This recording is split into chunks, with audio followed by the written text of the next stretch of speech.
Now, KGUN-9 on your side first warning weather with Chief Meteorologist Erin Christiansen.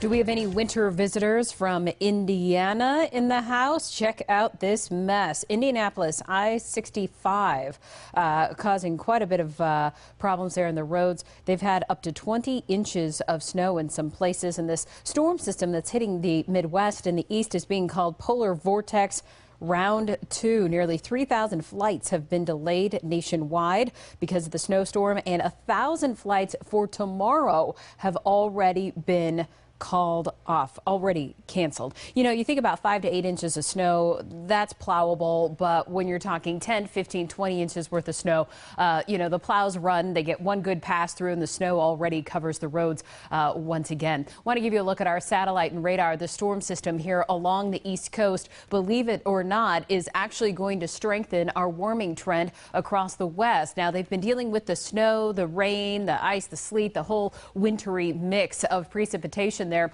but that heaviest band of snow now moving offshore with that area of low pressure this evening, and in its place the really bitter cold air begins to settle in. Single-digit temperatures for parts of the Midwest and the eastern seaboard by tomorrow, and their loss honestly is our gain, to kind of look at it that way. This polar vortex number 2, or part 2 if you will, as that plunges deeper to the southeast, you're having an equal yet opposite reaction across the west. So this is pushing farther down to the southeast as our high pressure is strengthening across the west northwest. So our temperatures are only warming as the temps across the east are cooling. In fact, 78 degrees our high today in Tucson. Temperatures well above normal across southern Arizona. 65 Wilcox, 77 Casa Grande, Phoenix in the 80s today. We're now down to 71 in Tucson, 58 for Oracle, 59 Wilcox, but that high of 78 putting us well above our 66 degree average. That's where we should be. Our 30-year average, you hear me refer to it as the norm, we should be at just 66. We were a lot closer to that 81 degree record. By the way, with those clouds that are starting to roll in this evening, you might have some difficulty spotting the constellation Monosaurus, but if you do, it's worth the look because the Monosaurus unicorn constellation is kind of an elusive one. You don't get to see it all that often.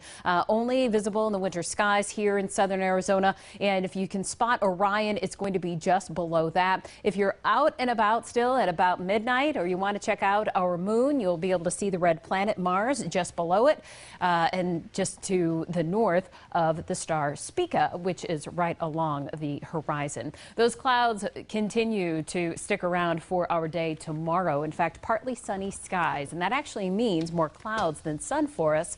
76 for a high, 74 back to sunny on Thursday, but then Friday down to 69 degrees with more clouds rolling in. So a couple of rounds of cloud cover and wind, the wind returning Friday as well. We'll take the clouds. That's as worse as it gets, as bad as it gets. As bad as it gets, we'll deal with that, right? Thanks, Erin. Arizona